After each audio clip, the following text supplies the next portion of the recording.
الرحمن الرحیم الحمدللہ الذی ہدانا لہذا وما کنا لنہتدی لولا ان ہدانا اللہ لقد جاءت رسل ربنا بالحق الصلاۃ والسلام علی النبی الأمی المکی المدنی القرشی الہاشمی المطلبی الرسول المسدد المصطفى الأمجد المحمود الأحمد أبي القاسم محمد صلى اللهم صل على محمد وآل محمد وعجل فرجه.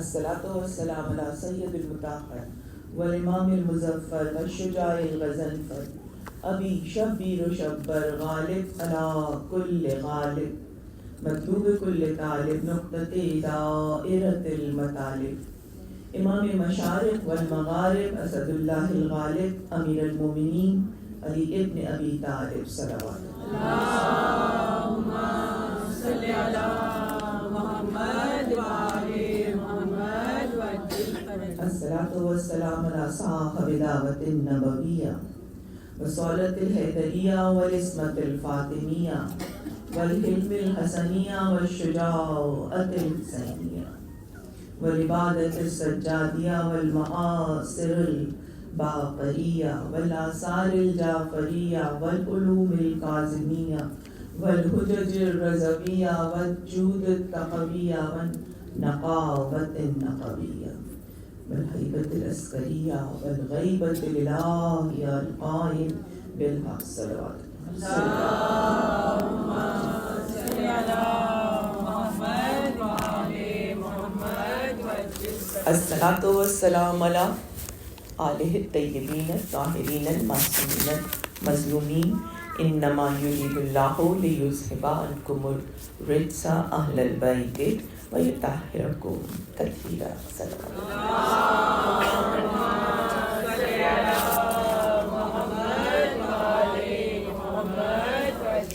الصلاۃ والسلام معذرت چاہتی ہے کہ درود پڑھیے گا.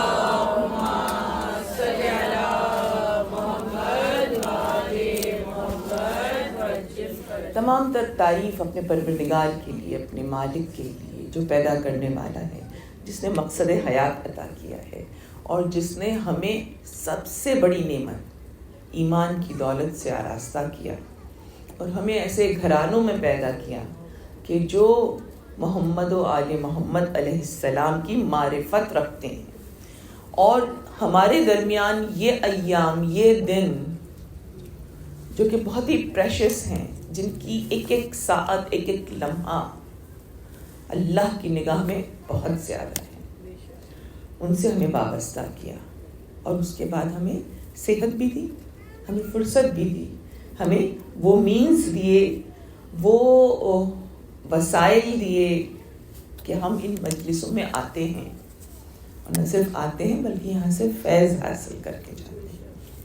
ہماری گفتگو آج چھٹے مرحلے پہ داخل ہو گئی. آج ہمارا عنوان مسلسل گناہان کبیرہ، اور گناہان کبیرہ کی ضمن میں جیسا کہ میں نے آپ سے شروع میں وعدہ کیا تھا کہ میں آپ کو لسٹ بہت لمبی نہیں بتاؤں گی، اس لیے کہ لوگ کافی ڈر گئے تھے اس ٹاپک کے اوپر کہ شاید میں نصیحتیں کر لوں. تو آپ کو پتہ ہے نصیحت تو میں بالکل نہیں کرتی، اور میں نصیحتیں بہت کرتی، مجھے پتہ ہے، بچے اس لیے گھبراتے ہیں، لیکن یہ ذکر ہے ہی نصیحت. اگر آپ امام حسین علیہ السلام کو دیکھیں، اور میں آپ کو انکریج کروں گی کہ اس وقت ہمارے پاس نیٹ پر وہ ساری تفصیلات موجود ہیں جہاں یہ بتایا گیا ہے کہ امام مکے سے نکلنے کے بعد پہنچنے تک کربلا کتنی منزلوں پہ رکے تھے، اور ہر منزل پہ آپ نے خطاب کیا تھا، آپ نے لوگوں کو پبلکلی ایڈریس کیا تھا. اور جب آپ پبلکلی ایڈریس کر رہے تھے نا، تو آپ چونکہ پولیٹیشین نہیں تھے، تو آپ لوگوں سے اسٹرینتھ یا ووٹ نہیں مانگ رہے تھے، بلکہ آپ لوگوں کو بتا رہے تھے ان کے فائدے کے لیے کیا ہے. اور ان نصیحتوں کو سن کر جو رکنے والے تھے وہ رک گئے تھے، جو نہیں رکنے والے تھے وہ نہیں رکے تھے. یہ جو آج کی 7ویں تاریخ نا یہ مارک کرتی ہے اس شدید ترین ظلم کو کہ جب اہل بیت پر پانی روک دیا گیا تھا. اس حوالے سے جو چیز میں آپ کے سامنے کہنا چاہتی ہوں اس کو ذہن میں رکھیے گا. بہت سے انصار ایسے تھے جو رک گئے تھے, 7 کو بھی رکے, 8 کو بھی رکے, 9 کو بھی رکے, 2 3 دن کی انہوں نے پیاس برداشت کی, لیکن وہ 9 کی شب پر چھوڑ کر چلے گئے تھے. میں یہ جملے بار بار کیوں دہرا رہی ہوں؟ اس لیے کہ مجھے بہت خوف آتا ہے اپنے آپ سے, اپنے نفس کی کمزوری سے, کہ آخری لمحے تک ثبات قدم, آخری لمحے تک ہمارے پاس عزم تھا, لیکن بالکل آخری لمحے کی آزمائش پر لڑکھڑا گئے. اور اس میں بے شمار واقعات ہیں جو یہ کتابیں میں روز اٹھا کر لاتی ہوں. میں نہیں پڑھ پاتی, ظاہر ہے, مجھے تو 1 گھنٹے کے اندر نہ موضوع آپ کے سامنے بیان کرنا ہوتا ہے, لیکن آپ یقین جانیں اس میں ہر طرح کے اصحاب کا ذکر موجود ہے. وہ اصحاب جو راہ کربلا میں چھوڑ کر چلے گئے, وہ اصحاب, وہ امام کے ساتھی جنہوں نے حج چھوڑا, امام کے ساتھ آئے, لیکن کربلا پہنچتے پہنچتے ان کی ہمت جواب دے گئی. اور وہ اصحاب جو 9 تاریخ کی جب بیعت اٹھا لی گئی تھی اس وقت اندھیرے میں نکل گئے. اور وہ اصحاب جو کھڑے رہے حسین کے ساتھ, اور ایسے کھڑے رہے کہ اگر آپ واقعات دیکھیں تو آپ کو اس میں ایسے کیریکٹرز نظر آتے ہیں. آپ کو عابس بن شبیب شاکری نظر آتے ہیں, مشہور ترین بہادر فرد تھے. ابھی میں آپ کو لسٹ بتاؤں گی تو آپ دیکھیے گا کہ حسین کے ساتھ کتنے چنے ہوئے, کتنے بہترین اصحاب تھے. تو عابس کا نام ان لوگوں میں آتا تھا کہ جن کے سامنے کوئی آ ہی نہیں رہا تھا جنگ کرنے کے لیے. کہاں 30,000 کا مجمع, نہیں آ رہے تھے. تو آخر میں عابس نے کیا کیا؟ عابس نے اپنی زرہ اتار کے پھینک دی. جو زرہ پہنے تھے, آرمر پہنے ہوئے تھے, اس آرمر کو اتار کے پھینک دیا, حتیٰ کہ اپنا کرتا تک اتار دیا. اور انہوں نے کہا کہ میں حسین کی خاطر مرنے آیا ہوں, میں حسین کے مقصد پر جان دینے آیا ہوں. اگر تم کو لگتا ہے کہ میں تم پر حملہ کروں گا, لو میں یہ تلواریں بھی پھینک دیتا ہوں. اور وہ 2 تلواریں لے کر نکلے تھے میدان میں. تو آپ دیکھ لیں ویریشن کیریکٹرز کا. کیوں دہرا رہے ہیں؟ اس لیے دہرا رہے ہیں کہ ہمیں بھی ان میں سے کوئی کیریکٹر چوز کر کے اپنے آپ کو, اسے اپنا آئیڈیل بنانا ہے, اس کیریکٹر کو, اور اپنا ہیرو بنانا ہے. اور ہمیں اس کو دیکھ کے بار بار اپنے آپ کو لیسن دینا ہے کہ ہم بھی اپنے وقت کے امام کے ساتھ کھڑے رہیں. کوئی آفت آئے, کوئی چیلنج آئے, ہمارے پاؤں میں لرزش نہیں آنی چاہیے. یاد رکھیے گا, کربلا رونے کے لیے نہیں ہے, کربلا طہارت کے لیے ہے. کربلا نور کو بڑھانے کا نام ہے. جو آپ کے اپنے اندر نور ایک آ رہا ہے نا, جو کہ جسے آپ نور مودت بھی کہتی ہیں, اس نور کو فردر انہانس کرنے کا نام کربلا ہے. کہ جب آپ یہاں آتی ہیں تو سال بھر کے گناہوں کے اوپر شرمندہ ہوتی ہیں, معافی مانگتی ہیں اللہ تعالیٰ سے, اور کہتی ہیں یا اللہ تو مجھے طاقت دے اور تو مجھے عقل دے کہ میں اب اس گناہ کی طرف نہ جاؤں. اور ایک کراہیت پیدا ہوتی ہے. امام زمانہ علیہ السلام کے سامنے گناہ کیسے کم ہوں گے؟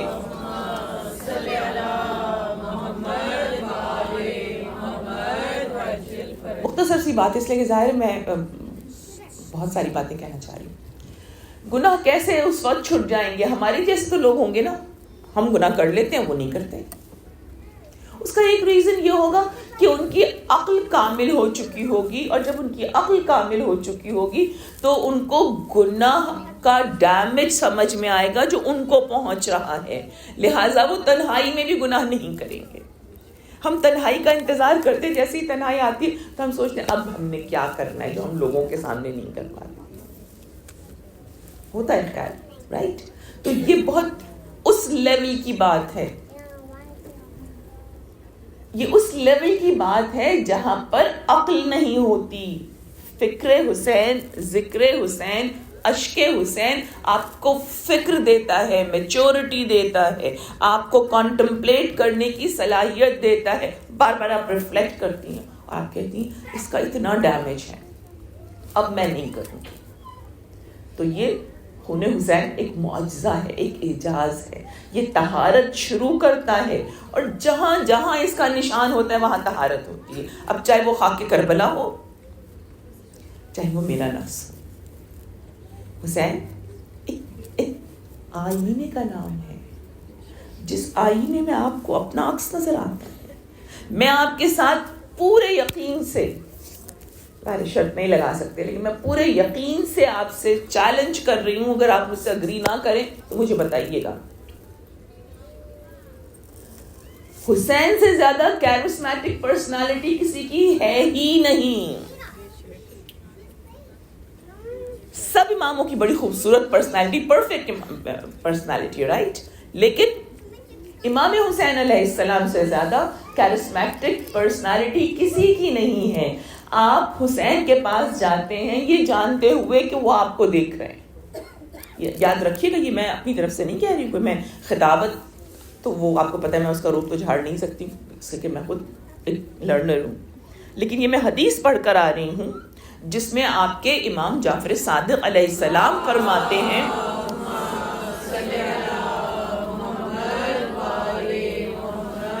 کہ جو بھی میرے جد حسین پہ گریہ کرتا ہے، میرے جد حسین کی محفل میں پہنچتا ہے، حسین اسے دیکھتے ہیں. اگر آپ کو پتہ چل جائے، آپ زیارت کے لیے جائیں اور وہاں پر آپ کو پتہ چلے گا کہ تو زری کے اندر سے امام دیکھ رہے ہیں، آپ کی کیا کیفیت ہوگی؟ آپ اندر جائیں یا عزا خانے میں سلام کرنے اور آپ کو پتہ چلے یہاں تو امام حسین خود کھڑے ہیں، کیا کیفیت ہوگی آپ کی؟ اور یہ واقعات یہیں کے ہیں، معجزات یہیں کے ہیں. وہ خاتون مومنہ اس وقت یہاں موجود نہیں، وہ اکثر مجلس میں ہوتی ہیں، جنہوں نے ایک یہاں کی مجلس میں، تابوت کی مجلس تھی اور وہ مجلس سن رہی تھی اور وہ قسم کھا کر کہتی ہیں کہ میں نے روتے روتے جب اپنا سر اٹھایا تو میں نے دیکھا امام حسین علیہ السلام کھڑے ہوئے، نہ صرف کھڑے ہوئے بلکہ ایک علم سے ٹیک لگا کے بہت ہی انہماک سے، کنسنٹریشن سے مجلس سن رہے ہیں. اور وہ کہتی ہے کہ ایک جھلک نہیں تھی، کہتی ہے 2 منٹ کتنے لمبے ہوتے ہیں، وہ کہتی ہے 2 منٹ سے زیادہ میں بار بار اپنی آنکھیں مل رہی تھی، میں بار بار دیکھ رہی تھی کہ مجھے کچھ ایلیوژن ہے، کیا ہے، اور میں دیکھتی رہی کہ امام وہاں کھڑے ہوئے ہیں اور مجلس سن رہے ہیں. یہ کیا اعجاز ہے؟ امام آپ کے بیچ میں ہیں، امام آپ کے درمیان میں ہیں. وہی بات ہے کہ میرے گناہگار آ کے ان کو نہیں دیکھ پا رہی، لیکن وہ نہ صرف ہمارے قلب پر نظر رکھتے ہیں بلکہ اس کے آگے حدیث سنی، اتنی خوبصورت حدیث ہے کہ آپ کی بس ایسا دل کھینچے گا مجلس کی طرف کہ آپ کا دل ہی نہیں چاہے گا کہ آپ وہاں سے اٹھ کے جائیں. امام کنٹینیو کرتے ہیں، کہتے ہیں نہ صرف امام دیکھ رہے ہوتے ہیں بلکہ اس وقت وہاں جتنی ہستیاں ہوتی ہیں، اب ہستیوں کی لسٹ میں بھی بتاتی ہوں آپ کو تھوڑی بہت. امام کہتے ہیں جتنی ہستیاں اس فرش عزا پر ہوتی ہیں وہ ساری کی ساری ہستیاں بیٹھنے والوں پر درود بھیج رہی ہوتی ہیں.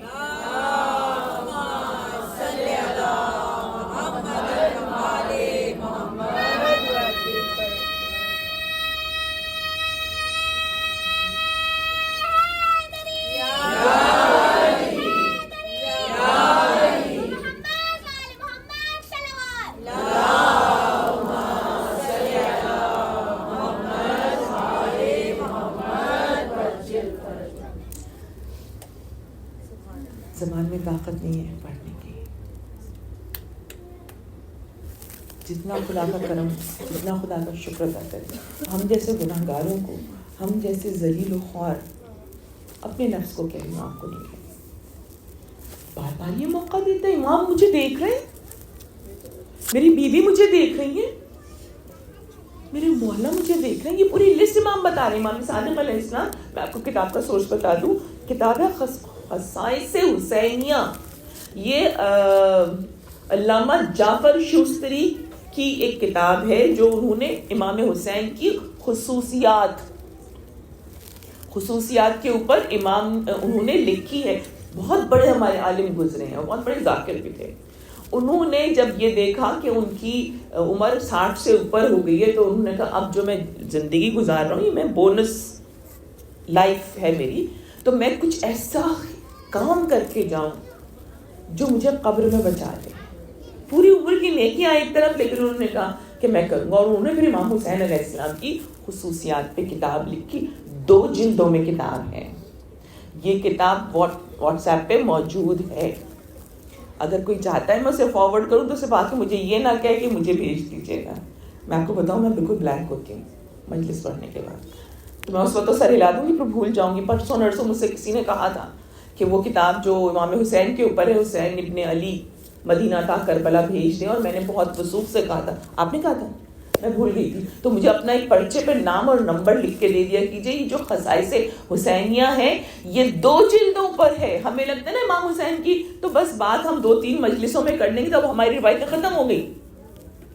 لیکن شیخ شوستری 2 موٹی جلدوں میں امام حسین کی خصوصیات لکھ رہے ہیں. اور اس میں جو حدیث میں آپ کے سامنے عرض کر رہی ہوں, اس حدیث میں وہ امام ارشاد فرماتے ہیں, کہتے ہیں کہ اس فرش پہ جتنے بھی لوگ موجود ہیں, ہستیاں موجود ہیں, وہ درود پڑھ رہی ہوتی ہیں آنے والوں کے لیے. اور اس میں انہوں نے پنجتن کا نام لیا, اس میں انہوں نے اماموں کا نام لیا, اس میں انہوں نے امام زمانہ کا نام لیا, اس میں آپ نے سرکار رسالت مآب صلی اللہ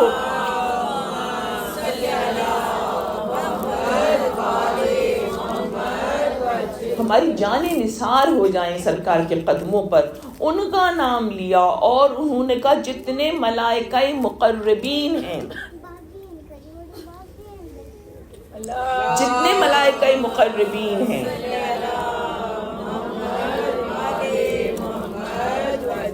یعنی جبرائیل, میکائیل, اسرافیل, عزرائیل, حتیٰ کہ روح القدس بھی موجود ہوتے ہیں. یہ ہر مجلس کی بات ہے, یہ صرف ایک مجلس کی نہیں, جس کو ہم کہتے ہیں نا بڑی مجلس.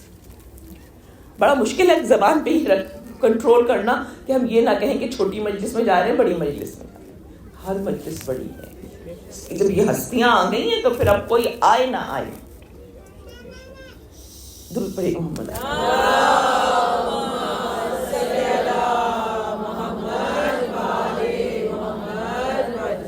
آپ لوگ اتنی کانسنٹریشن سے سن رہے ہیں, میں آپ کی شکر گزار ہوں. ایک بار اور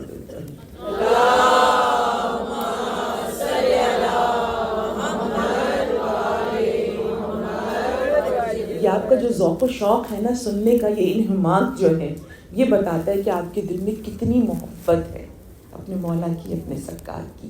آج میں گناہانہ کبیرہ کی لسٹ اتنی ایلیبریٹ کر کے نہیں بتاؤں گی, جیسا کہ میں روز کوشش ہوتی ہوں, میں نہیں آگے بڑھ پاتی تھی. 2-3 بس بتاؤں گی اور آخری ڈیفینیشن دوں گی. 3 ڈیفینیشن مجھے آپ کو دینی تھی گناہانہ کبیرہ کی, 2 میں دے چکی ہوں, ٹھیک ہے. آج تیسری بتاؤں گی. اب تک جو ہم نے 2 ڈیفینیشنز دیکھی تھیں, اس میں ایک ڈیفینیشن یہ تھی کہ جس گناہ کو بہت کلیئرلی قرآن یا سنت میں برا کہا گیا ہے وہ ہے گناہ کبیرہ, رائٹ. پھر دوسری ڈیفینیشن کیا تھی کہ وہ گناہ جس پر قرآن یا سنت میں جہنم کی سزا تجویز کی گئی ہے وہ ہے گناہ کبیرہ. تفصیل سے بات ہو چکی ہے. تیسرے پہ آتے ہیں. تیسرا گناہ کیا ہے کہ جو گناہ آلریڈی اسٹیبلش ہے کہ یہ گناہ کبیرہ ہے. ان دونوں پچھلی ڈیفینیشن کے حساب سے کوئی بھی ایک ڈیفینیشن میں وہ کام ڈیفینیٹ ہے. اب کوئی کام جس کے بارے میں یہ نہیں ہے کہ اس کے اوپر جہنم کی سزا ہے, لیکن اگر اس سرٹن گناہ کے لیے یہ کہہ دیا گیا کہ یہ گناہ کبیرہ سے بھی بڑھ کر ہے, تو آپ کو وہ گناہ کبیرہ کی لسٹ میں ملے گا. ہمیں جو لسٹ مل رہی ہے گناہانہ کبیرہ کی, اس میں کہیں 7 گناہ امام نے گنوائے ہیں. میں نے بھی 2 دن پہلے مثال دے دی کہ کہ جب امام صادق علیہ السلام نے لسٹ بتائی 7 گناہوں کی،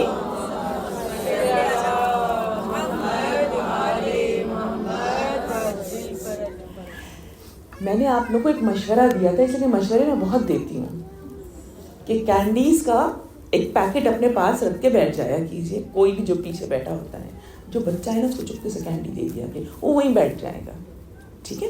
تو اس طرح یہ بچے بیچارے کی فطرت نہیں ہے نا کہ وہ بیٹھ سکیں، ان کو تو چلنا ہے، تو ان کو تو گھومنا ہے. You need to keep them busy, right? تو ہم ادھر آ جاتے ہیں اپنی مجلس کی طرف، اور اس مجلس میں جو میں آپ سے کہہ رہی تھی کہ اگر کوئی گناہ کبیرہ میں کی لسٹ میں آ رہا ہے، 7 آ چکے ہیں، اس کے بعد امام ہی کی حدیث ہے امام صادق علیہ السلام کی، جس میں آپ نے کہا 30 گناہ آپ نے گنوائے 1 by 1 آرڈر میں. پھر علماء نے اپنی ایک اور لسٹ تیار کی، تمام تر جتنی بھی قرآن کی آیات تھیں اس میں سے نکالی، اور اس کے بعد انہوں نے آئمہ کی احادیث نکالی اور اس میں سے لسٹ بنائی. تو گناہ کبیرہ کی جو لسٹ بنی ہے وہ 74 گناہ ہیں جن کو کہ لسٹ کیا گیا ہے. کتاب میں روز لاتی ہوں گناہ کبیرہ، دستغیب شیرازی نے اس پر سیر حاصل گفتگو کی ہے، بہت اچھی طرح سے گفتگو کی ہے. اردو میں 2 جلدوں میں، انگریزی میں گریٹرسن کے نام سے 1 جلد ہے. ہر گھر میں کم از کم انگلش کا ورژن بچوں کے لیے ڈیفینیٹلی ہونا چاہیے تاکہ آپ ان کے ساتھ ڈسکشن کر سکیں. تیسری ڈیفینیشن کیا ہے؟ تیسری ڈیفینیشن یہ ہے کہ کوئی گناہ جو کہ آلریڈی اسٹیبلشڈ ہے کہ یہ ہے لسٹ میں، اس لسٹ میں، لیکن امام کی کوئی حدیث مل جائے یا قرآن کی آیت مل جائے جس میں یہ کہا جائے کہ یہ گناہ فلاں فلاں گناہ اس سے بھی بڑا ہے. اب میں مثال دیتی ہوں. قرآن کیا کہتے ہیں 5ویں سپارے میں؟ پروردگار عالم کا ایک اسٹیٹمنٹ ہے، اور فتنہ قتل سے بھی بڑا برا ہے. قتل گناہ کبیرہ کی فہرست میں ہے. آبویسلی کسی کو ناحق نہیں قتل کیا جا سکتا جب تک کہ شرع نہ کہے، رائٹ؟ تو اب قتل جس نے کیا وہ گناہ کبیرہ کا مرتکب ہوا ہے، اور قرآن اسٹیٹ کر رہا ہے کہ فتنہ قتل سے بھی برا ہے. فتنہ کیا ہوتا ہے؟ زور سے بولے تاکہ سب کو پتہ چلے نا. فساد کیسے ہوتا ہے؟ ہم نے کتنے سویٹ ہے آپس میں. ویل لکل ہمزۃ لمزہ، رائٹ؟ ایک دوسرے کو بری خبریں پہنچا.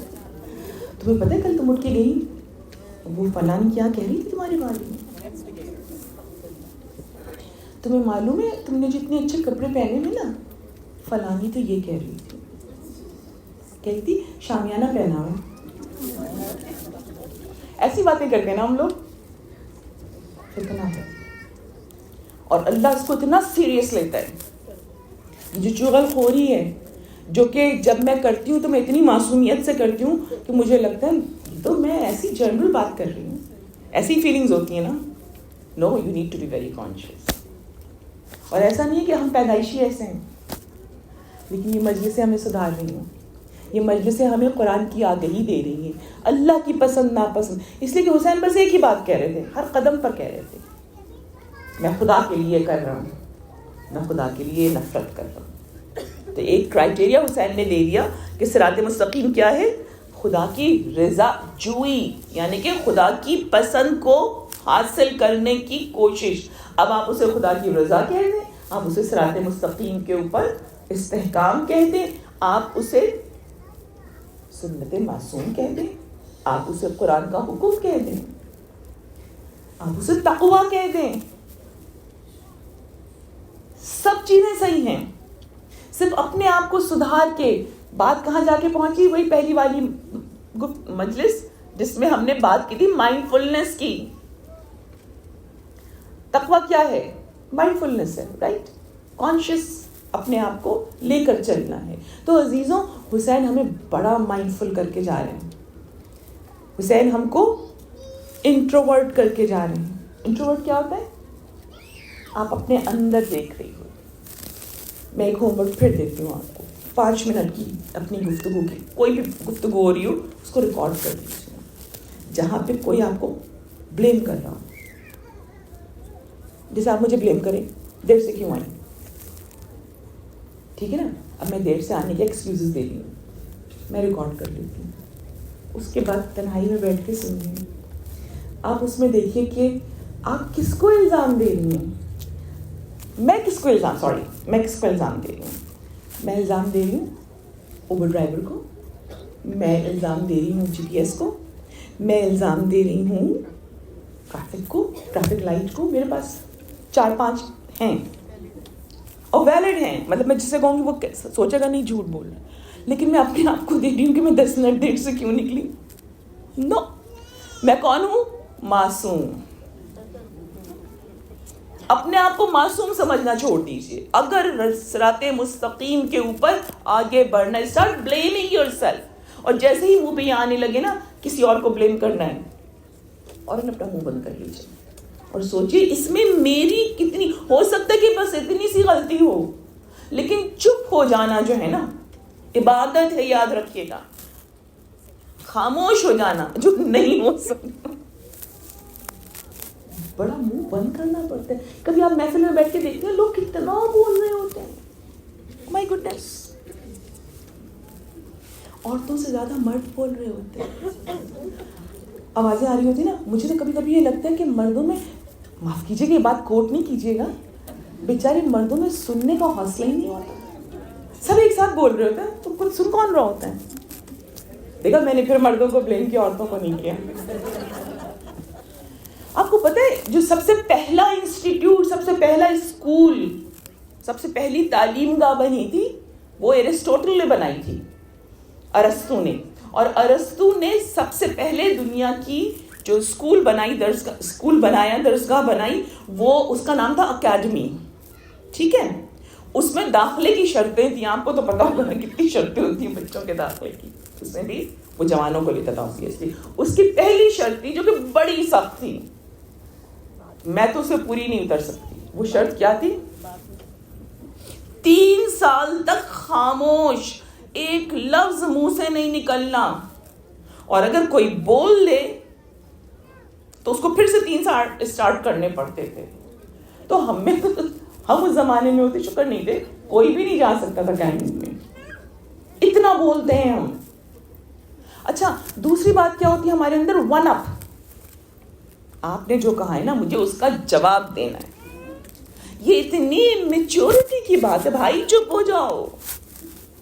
قرآن کہہ رہے فتنہ قتل سے بڑا ہے, اس لیے. اور پھر مولا نے اس کی دلیل دی ہے. امام فرماتے ہیں کہ فتنہ اس لیے بڑا ہے کہ فتنہ ہوگا تبھی تو قتل ہوگا, اور اگر فتنہ نہیں ہے تو قتل نہیں ہوگا. عزیزان محترم, تو یہ میری ایک ڈیفینیشن لاسٹ میں نے آپ کو بتا دی کہ قرآن کبیرہ کی لاسٹ ڈیفینیشن کیا ہے. اب آپ نے کیا کرنا ہے, آپ کو جب فرصت ملے آپ جائیے انٹرنیٹ پہ, آپ کتابیں اٹھائیے, ہر روز ہفتے میں ایک بار 4 سے 5 گناہ اپنی لسٹ میں لکھنا شروع کیجیے, تاکہ وہ آپ کو گناہ کبیرہ پتہ چل جائیں. ضرور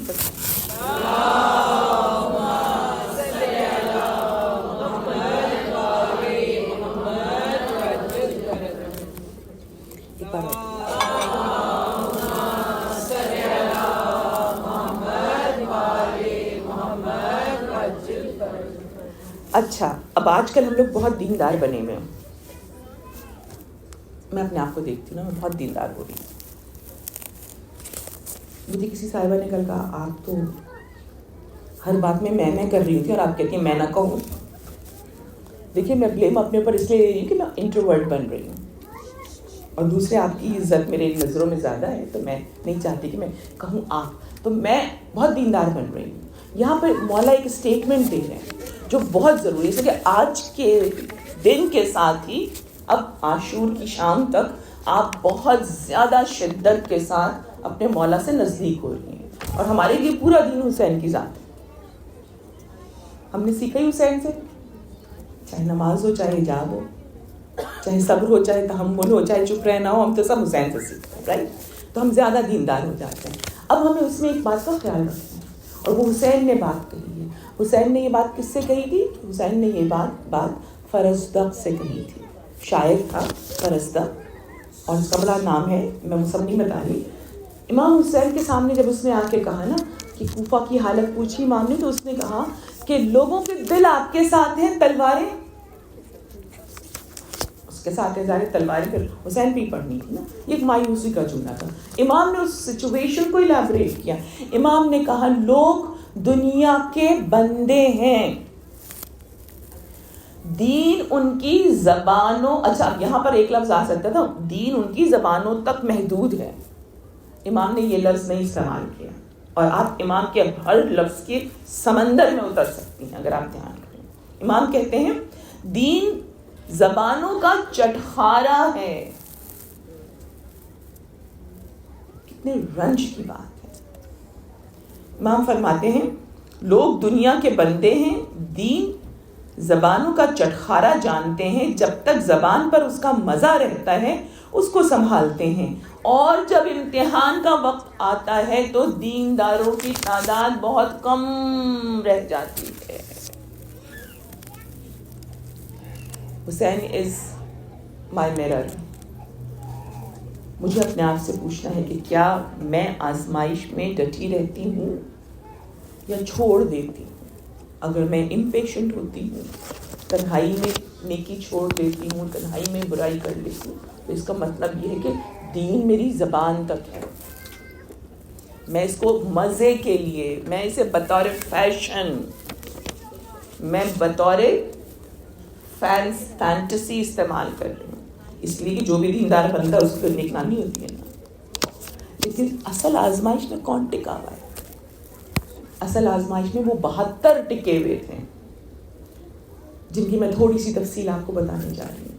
آج سے چونکہ یہ 7 تاریخ کا دن ہے, اور 7 تاریخ سے غضب بہت بڑھ گیا تھا.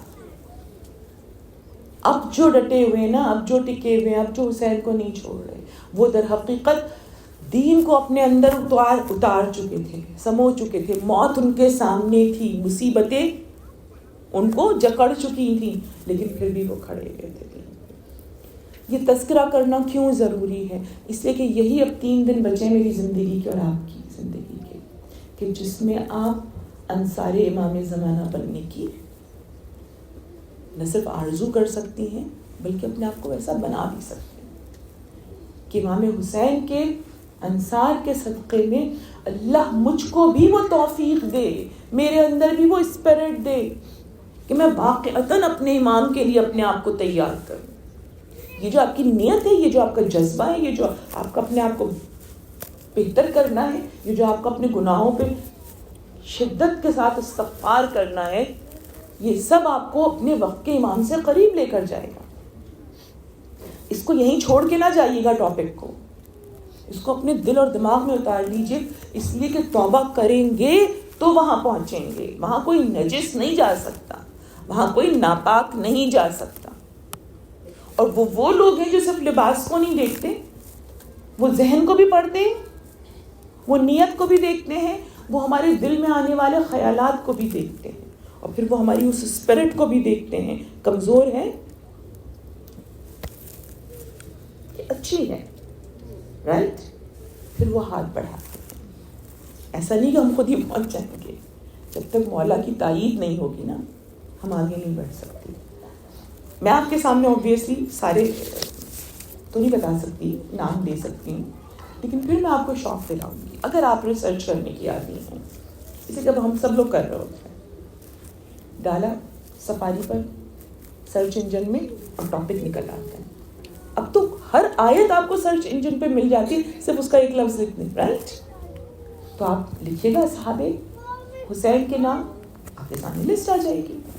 میں آپ کو صرف وہ کیٹیگریز بتانا چاہ رہی ہوں کہ جن کیٹیگریز میں امام کے اصحاب ڈیوائڈ ہوئے تھے. اور یہ میں آپ کو بتا رہی ہوں اس کتاب سے.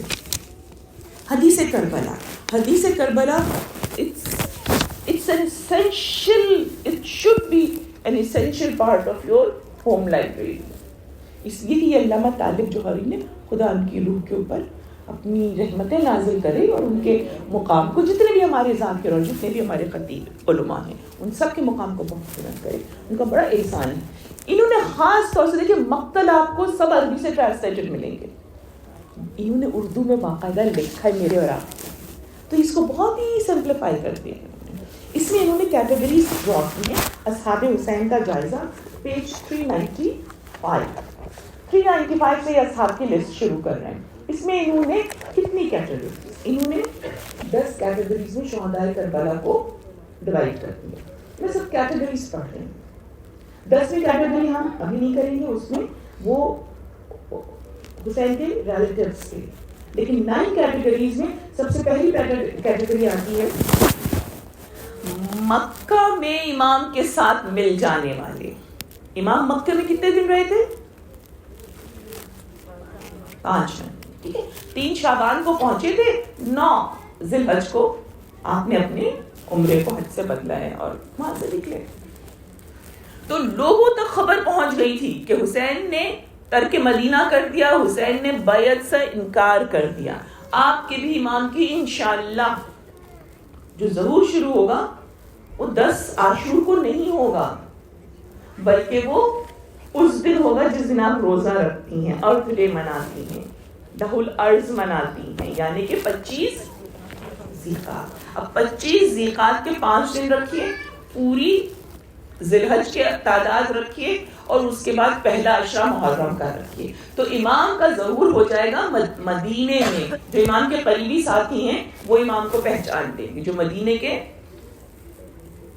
بنی ہاشم ہیں یا وہ مدینے کے شیعہ ہیں, ان کو پتا ہوگا کہ امام کا ظہور ہو چکا ہے. لیکن امام جو ایک جنرل اناؤنسمنٹ کریں گے, وہ جنرل اناؤنسمنٹ 10 عاشور کو ہوگا. اسی طریقے سے امام حسین نے اپنا اعلان کر دیا تھا 28 رجب کو, 26 رجب کو, اور اس کے بعد پھر امام نے فائنل جو جہاد کیا تھا وہ 10 کو کیا تھا. یہ میں کیوں بتا رہی تھی تفصیل سے؟ اس لیے کہ دیکھیے ہر چیز کا پروسیس ہوتا ہے. تو میں اور آپ جب تک اپنے آپ کو اس پروسیس کے لیے ریڈی نہیں کریں گے, اس کے بارے میں سوچیں گے نہیں, اس کے بارے میں باخبر نہیں رہیں گے, اس کے بارے میں مائنڈ فل نہیں رہیں گے, ہم نہیں سن پائیں گے. اس لیے اکثریت پیچھے رہ جانے والی ہے. بہت بڑی پاپولیشن ہوگی اس وقت, لیکن اس پاپولیشن میں سے کتنے لوگ پہنچیں گے؟ 313, رائٹ؟ اچھا 313 تو آپ بہت اوپر کر لیجئے, میں تو اس میں آپ تو مشکل ہے نا, لیکن پھر 10,000 جائیں گے امام کے ہاتھ پر بیعت کرنے. اس لیے جو امام کا اناؤنسمنٹ ہوگا نا آنے کا, وہ ہر شخص اپنی زبان میں سنے گا. اگر مجھ کو انگریزی نہیں آتی ہے تو ایسا نہیں کہ وہ اناؤنسمنٹ عربی میں ہو رہا ہے, انگریزی میں ہو رہا ہے, نہیں, میں جو زبان سمجھتی ہوں اچھی اس میں میرے کان میں آئے گا. اور امام ارشاد فرماتے ہیں کہ جب وہ صدا جائے گی پورے پلانٹ ارتھ پر, تو جو شخص کھڑا ہے دہشت سے وہ بیٹھ جائے گا. نرمی ختم ہو گئی, لہجے کی ملاحت چلی گئی. اب آرڈر ہے. یہ ایسا کیوں ہوگا, سختی کیوں ہوگی؟ بالکل بھائی اس کے پیچھے فلسفی ہے جو کلام کاتبین جو منکر و نکیر کے پیچھے ہے. منکر نکیر کیوں آئیں گے اتنے ہرش؟ اس لیے کہ جو ایمان لا چکا ہے وہ تو جواب دے دے گا, اور جو ابھی تک کنفیوز ہے وہ نہیں سے جواب دے گا. ایگزامینیشن روم میں کیا ہوتا ہے, جو سمجھ کے جاتا ہے وہ ایکسپریس کر ہی دیتا ہے. تو مجھے اور آپ کو دین کو سمجھنے, دین کا چٹخارا, زبان کا چٹخارا دین نہیں ہونا چاہیے.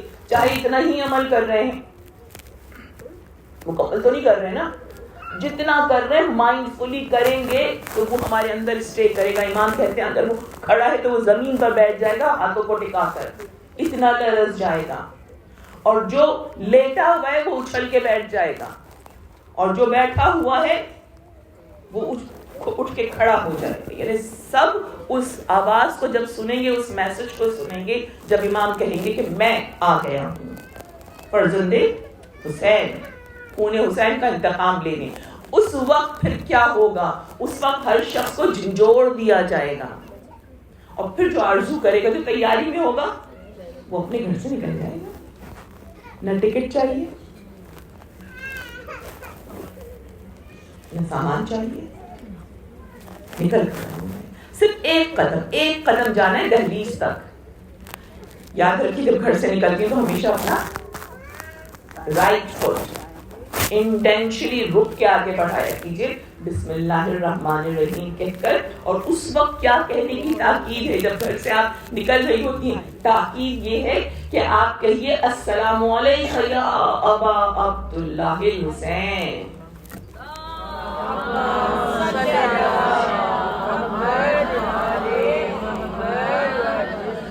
یہ چھوٹی چھوٹی بیبی اسٹیپس ہیں جو آپ کو اس لیے امام بتا رہے ہیں کہ آپ کے اندر طاقت، آپ کے اندر نور میں اضافہ ہو، آپ کے اندر معرفت میں اضافہ ہو، آپ کی مائنڈ فلنس بڑھ جائے. تو آپ کو ہر قدم پہ گھر سے جب بھی نکلیں، جب آپ امام حسین کو پکاریں گی اور آپ کے دل میں نیت کی ہوگی کہ مولا جب آپ کا بیٹا آ کر آواز دے تو میرے پاؤں میں اتنی طاقت رکھیے گا کہ میں دروازے تک آ جاؤں، میں دہلیز تک آ جاؤں، ایک قدم میرا دہلیز سے باہر چلا جائے. پھر باقی تو امام آپ کے لیے تیول عرض کریں گے، امام آپ کو کھینچ کے بلا لیں گے.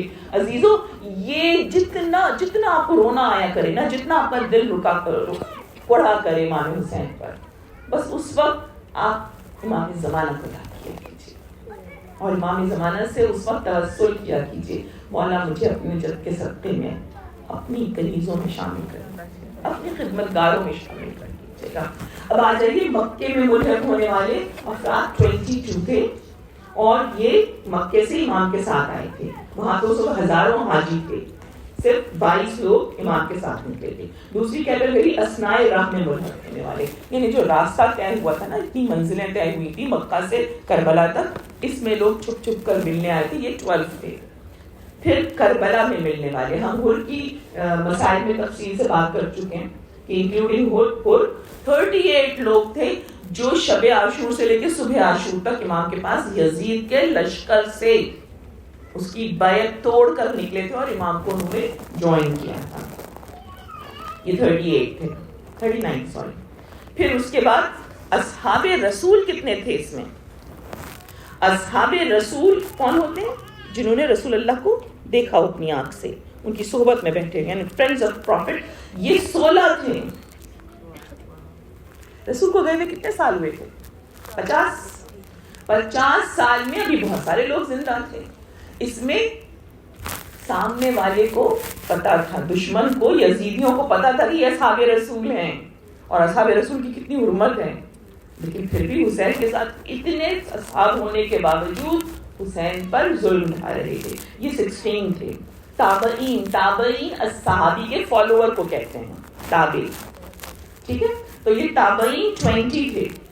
ان کی بھی بڑی حرمت ہے. جو لیولز بنائے گئے ہیں نا، اس میں ہائیسٹ اصحاب، اس کے بعد تابعین، اس کے بعد تبع تابعین. تو یہ کتنے تھے حسین کے ساتھ؟ امام حسین علیہ السلام کے ساتھ یہ 20 تھے. پھر حافظان قرآن کتنے تھے؟ جنہوں نے قرآن حفظ کیا ہوا تھا 6. وہ لوگ جنہوں نے رسول اللہ سے حدیث سنی تھی اور کوٹ کی تھی، اب چاہے ڈائریکٹ سنی ہو چاہے کسی کے آتھینٹک پرسن سے سنی ہو، یہ 9 تھے جنہوں نے براہ راست رسول اللہ سے حدیث کوٹ کی تھی. اس کے بعد مشہور بہادر جن کی بہادری کا سکہ پورے عرب میں بیٹھا ہوا تھا، دھاک بیٹھی ہوئی تھی، یہ 10 تھے. 3 لوگ وہ تھے کہ جن کی پوری عرب میں شہرت تھی ایز اے متقی، کہ وہ بہت ہی پرہیزگار اور زاہد تھے. وہ 3 لوگ تھے. اب یہ جو ٹوٹل بتایا، میں اس کا ٹوٹل نہیں بتایا جو نمبر میں نے آپ کو بتایا. میں نے اس میں سے جتنے بھی ڈپلیکیٹس ہیں ہم کو بتانے کے بعد جب اس کو کیلکولیٹ کیا تو یہ ٹوٹل بن رہے ہیں 187. امام حسین کے جو شہید بن رہے ہیں، جو ساتھی بن رہے ہیں، جو دوست بن رہے ہیں. اس کے بعد اس میں ابھی ہم نے خاندان بنی ہاشم کو نہیں دیکھا. تو آپ کہیں گے کہ ہم تو 72 سنتے ہیں، تو 72 عزت میں امام، 39 تو اسی وقت ٹوٹ کر آ گئے تھے نا. اور سب سے بڑی تکلیف یہ چیز ہے وہ 50 تو فجر کے بعد ہی شہید ہو گئے. جب 30 چلے تھے تو nobody was prepared، صفوں میں کھڑے ہوئے تھے لوگ، اور اس وقت 50 تو صحابی اسی وقت شہید ہو گئے تھے. تو عزیزو، حسین کی قسمہ پرسی، حسین کی تنہائی، اتنے مسلمانوں میں، لاکھوں مسلمانوں میں حسین کا تنہا ہونا. کبھی سوچا کیجیے، امام حسین ہر تھوڑی دیر بعد کہتے تھے واقلتا انصاری، نصرت کرنے والے بہت کم ہیں. آج کا دن کس کا منسوب ہے؟ میرا جی چاہتا ہے کہ میں آپ کے سامنے بتاؤں وہ 10 لوگ جو بہت بہادر تھے. جلدی سے بتا دیتی ہوں. اللہ میاں مجھے اور آپ کو توفیق دے کہ ہم 72 شہداء کا نام کم از کم 10 دنوں میں ایک دفعہ لے کر پڑھ کر ان کے واسطے سے دعا کریں اپنے لیے کہ ہمیں اللہ امام زمانہ کے ساتھیوں میں شمار کریں.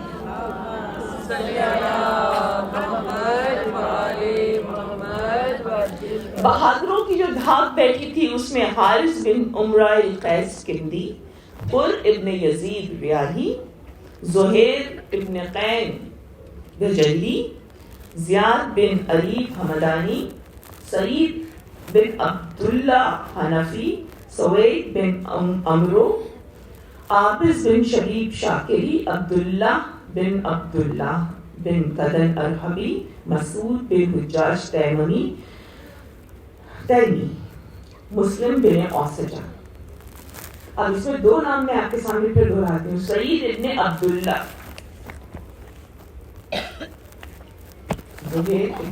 سعید ابن عبداللہ، مسلم ابن اوسجہ.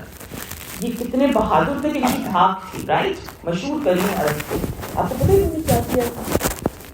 جب امام حسین ظہر کی نماز پڑھنے کھڑے ہوئے تھے نا 2 رکعت عالم خوف میں، اب ایک بہادر کی کیا تمنا ہوتی ہے کہ وہ ایسی جنگ کرے تابد یاد رہے.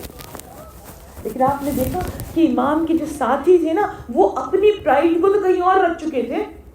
وہ صرف غلاموں کی طرح یہ دیکھتے تھے ہم کیا کر سکتے ہیں. یہ جذبہ ضرور پہچاننا ہے. اس لیے کہ امام زمانہ کے سامنے جب میں جاؤں گی میں اپنا سی وی لے کر نہیں جاؤں گی, میں اپنا پروفیشن لے کے نہیں جاؤں گی.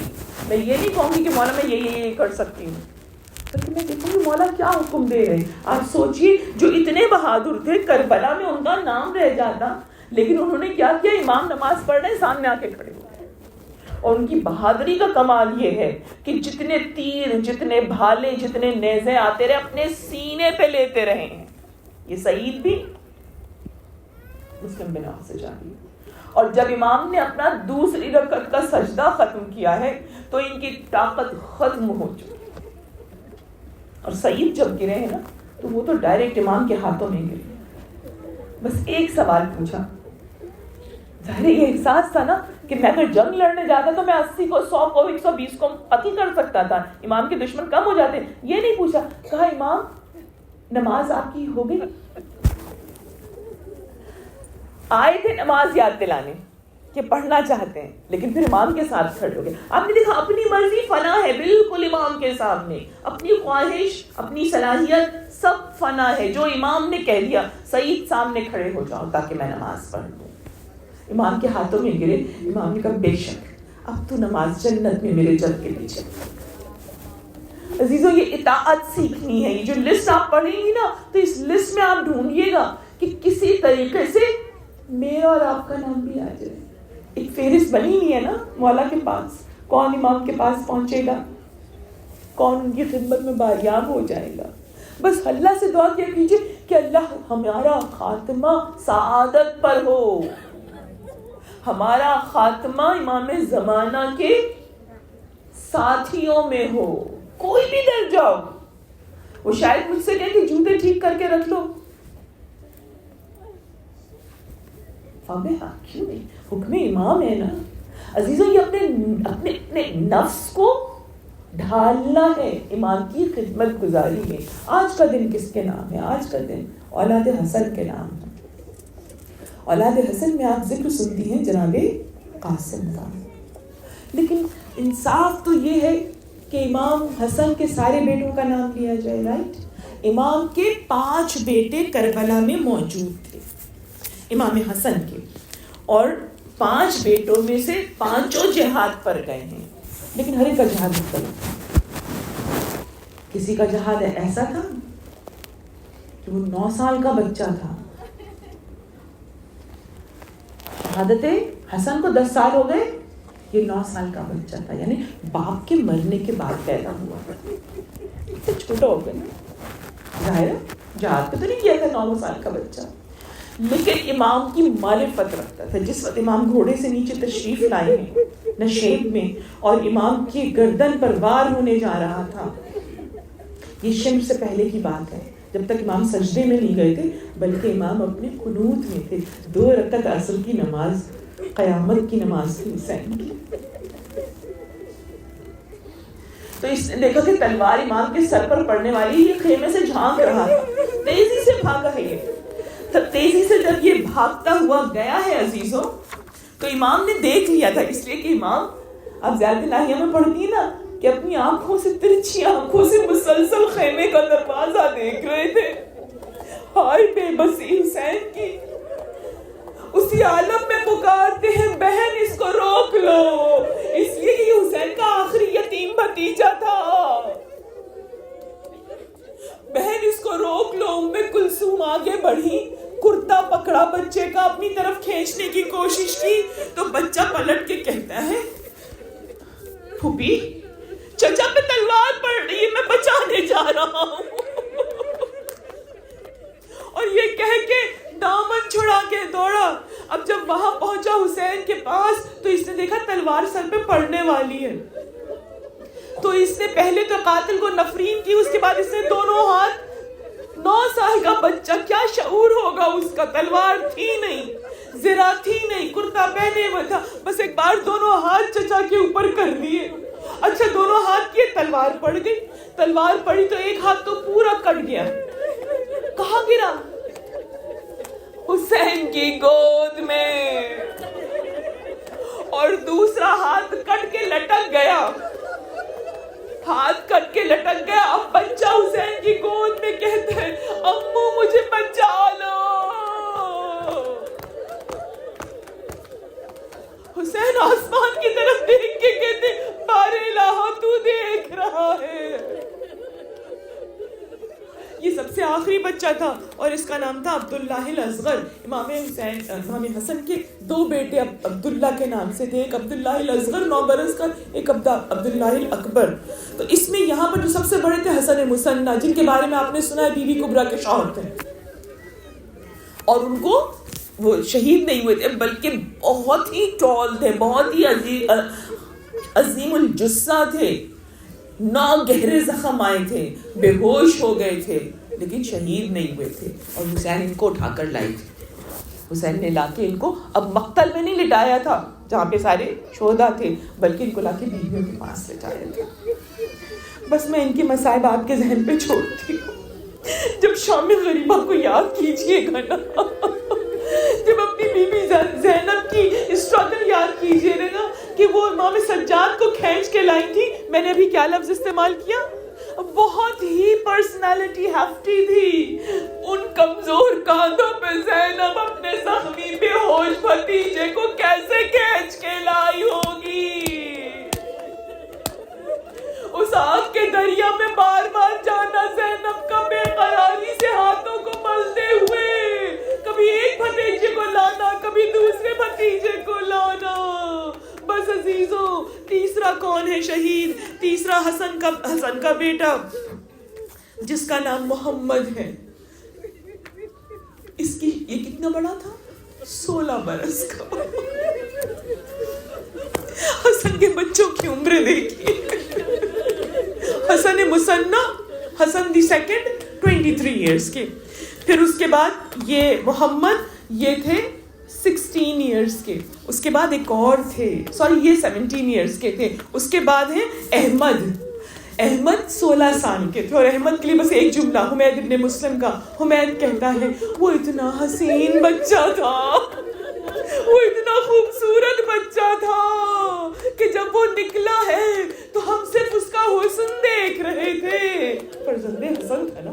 اور عزیز اس کی شہادت پر بس ایک جملہ کہوں گی، اس لیے کہ یہ بڑی ناانصافی ہے کہ میں اپنے شہزادوں کا ذکر نہ کروں.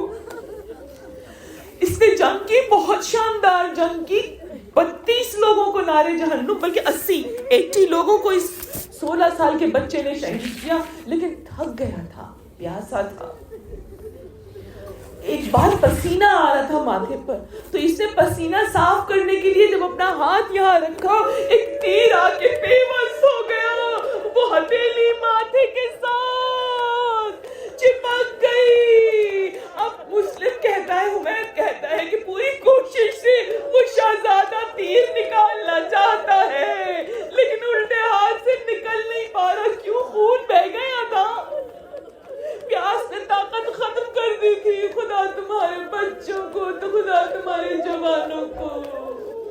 خدا ہماری نسلوں کو معرفت امام حق پر رکھے پروردگار، ان شہزادوں کے صدقے میں عزیزوں باجا آخری شہزادہ قاسم ابن حسن. قاسم ابن حسن 13 برس کا تھا. جہاد کیسا تھا؟ قیامت کا جہاد تھا. قاسم اتنے چھوٹے تھے، ان کی ذرا نہیں تھی ان کے سائز کی. عورتوں کے محمل میں بیٹھ کے سفر کیا تھا. اب آپ کہیں گے کہ مہندی کیوں نکلتی ہے؟ مہندی تو نکلے گی. یہ مہندی صرف قاسم کی نہیں ہے، یہ ان 18 جوانوں کی مہندی ہے. ان 18 بنی ہاشم کی، بنی فاطمہ کی مہندی ہے. جب مہندی دیکھیے گا نا تو کہیے گا فاطمہ تمہاری ایک ایک کلی کو مسل دیا ظالموں نے. اے اللہ کے رسول، آپ کی نسل کشی کر دی. ہر ایک کا نام لیجئے گا. علی اکبر کا بھی پرسا، قاسم کا بھی پرسا، احمد کا بھی پرسا، عبداللہ الاصغر کا بھی پرسا، مسلم کے جوانوں کا پرسا. بس عزیزوں، میں نے آپ سے کہا نا قاسم بہت چھوٹے تھے، جہاد سب سے بڑا کیا تھا. اس کی میں دلیل دوں گی، میں مصائب کبھی بغیر دلیل کے نہیں پڑھتی. قاسم کتنے چھوٹے تھے؟ اتنے چھوٹے تھے کہ زرعی نہیں پہن سکتے تھے. قاسم اتنے چھوٹے تھے کہ عباس نے گود میں اٹھا کر ان کو بٹھایا تھا گھوڑے پر. قاسم، میں نے عرض کیا تھا شاید کل، کہ 4 گھوڑے تھے جو رسول کے گھوڑے کربلا میں موجود تھے. ذوالجنا، مرتجز جو عباس کے پاس تھا، عقاب جو علی اکبر کے پاس تھا، یہ تھا میمون، اس لیے سبز رنگ کا تھا. یہ اتنا اونچا تھا کہ بچہ خود نہیں چڑھ سکتا تھا، اٹھا کے بٹھایا تھا عباس نے. کیوں اتنا اونچا گھوڑا دیا تھا؟ قاسم کے سائز کا دے دیتے. اب آپ حکمت دیکھیے گا. قاسم کا مقابلہ کس سے تھا؟ قاسم کا مقابلہ عزیزوں ارزق شامی کے بیٹوں سے تھا. ارزق بڑا نامی گرامی پہلوان تھا، اور اتنا نامی گرامی پہلوان تھا کہ جب قاسم نے بہت سارے قتل کر لیے، بہت سارے جہنم واسع کیے، اس کے بعد قاسم کا روب اتنا آ گیا تھا کہ قاسم پلٹ کر آئے ہیں اور کہے چچا بہت پیاسا، چچا پانی دے، 2 گھونٹ پانی. اور حسین نے اپنی انگوٹھی اتار کے قاسم کے منہ میں رکھی، جاؤ بیٹا جہاد کرو. یہ بچہ واپس آیا ہے. عمر ابن سعد نے جب دیکھی اس کی بہادری، کہا ارزق تو جا. اس نے کہا اتنا چھوٹا بچہ، اس سے میں جنگ کروں گا؟ میں اپنے سب سے چھوٹے بیٹے کو بھیجتا ہوں. 1 بیٹا گیا، 2 بیٹے گئے، 4 بیٹے، چاروں کے چاروں ایک بار میں قاسم نے ختم کیا. اب ارزق بڑھا جھومتا ہوا اور آگے بڑھ کر کہتا ہے اب میں اس بچے کے سامنے جاؤں گا تاکہ اپنے بیٹوں کا انتقام لے سکوں. بہت ہی ٹال، بہت ہی ہیفٹی تھا. اب آپ دیکھیے بڑا گھوڑا کیوں دیا گیا تھا. قاسم، عباس اپنے جوانوں کو روزانہ تربیت دیتے تھے. وہاں جو اکھاڑا تھا بنی ہاشم کا، اس میں جنگ کے پیترے بتاتے تھے، جنگ کی ٹرکس بتاتے تھے، پریکٹس کرواتے تھے. اس میں ایک ٹرک ایسی تھی جو سوائے قاسم کے کسی کو نہیں سکھائی جاتی تھی. عباس ان کو کیا سکھاتے تھے؟ ان کو اس میمون پر بٹھاتے تھے، اونچے گھوڑے پر، اور اس کے بعد بتاتے تھے کہ جب میں تم کو یہ اشارہ دوں گا تو تم باگیں چھوڑ دینا گھوڑے کی، اور تلوار جو ایک ہاتھ میں اٹھاتے ہو اس کو دونوں ہاتھوں سے اٹھانا، اور دونوں ہاتھوں سے اٹھا کے سر کے اوپر لے کر جانا. اور جب تم ہاتھوں کو بلند کر رہے ہو تو اپنے دونوں گھٹنوں کو خاص مخصوص طریقے سے میمون کی گردن کے اوپر پریس کرنا. تو میمون اچھلتا تھا.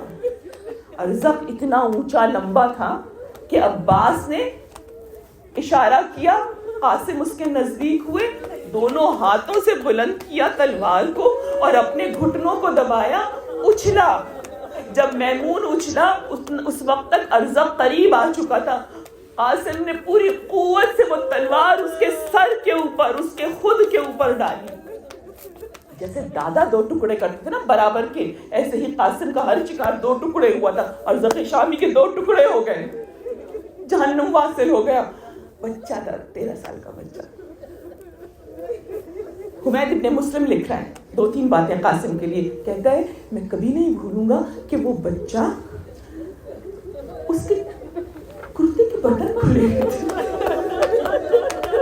چاند سی چھاتی چمک رہی تھی، پہنی ہوئی تھی اور میں نہیں بھولتا کہ اس کی لیفٹ چپل جو تھی اس کا تسمہ کھلا ہوا تھا, اس کا جو لیس تھا نا وہ کھلا ہوا تھا. اب جب بچے نے اتنی بڑی فتح حاصل کر لی, اگر کوئی جوان ہوتا کنسنٹریٹ کرتا آگے, لیکن بچے نے مڑ کے چچا کو دیکھا, چچا کو مڑ کے دیکھا, عباس نے خوشی کا اظہار کیا, مگر ایسے میں ایک ظالم قریب آیا اور قاسم پر حملہ کیا. لیکن حملہ کرتے وقت کیا ہو رہا تھا؟ حمید کہتا ہے وہ بچہ اتنا نادان تھا کہ اس کا تسمہ الجھ گیا رکعت سے, وہ اس عالم میں برستے تیروں میں جھک کے اپنا تسمہ الجھا ہوا کھولنے لگا, بس آ کے اس کے سر پر وار کیا. وہ بچہ پشت پرست سے زمین پر آیا, عزیزو زمین پر آیا تو اب عباس اور حسین اور علی اکبر ایک ساتھ جھپٹے اس بچے کو بچانے کے لیے. جو قاتل قریب آ گئے تھے وہ پیچھے دوڑے. عزیزو بس ایک دھواں تھا, ایک دھوئیں کا طوفان تھا, گرد کا طوفان تھا, اور اس گرد کے طوفان میں ایک آواز آ رہی تھی, یا ادرکنی, اے چچا میری مدد کرو, اے چچا میری مدد کرو. ارے وہ بچہ, وہ شہزادہ, وہ یتیم گھوڑوں میں کچل گیا. جب تم مہندی دیکھو گی نا قاسم کے نام کی, عزیزوں اس کی لالی میں, اس کی لالی میں, اس کی سرخی میں قاسم کی خون بری. جنازے کو تصور میں لانا کیسے حسین نے چادر فاطمہ بچھائی, کیسے قاسم کے ٹکڑے اس میں ڈالے, اور جب لے کے چلے تو اس چادر کا ایک کونا عباس سے پکڑا تھا, دوسرا کونا علی اکبر نے, اور حسین نے قاسم کے سینے کو اپنے سینے سے لگایا ہوا تھا. حمید کہتا ہے حسین پڑھتے جاتے تھے, پیچھے 2 قدموں کی لکیریں خون بری کھنچ دی جاتی تھی.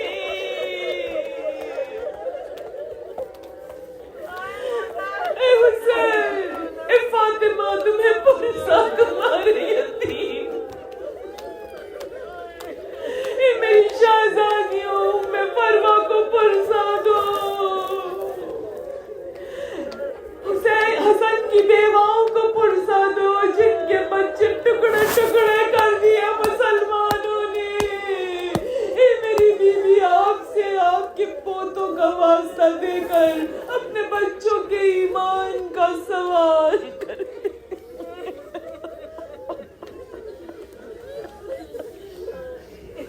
لعنت اللہ علی قوم الظالمین.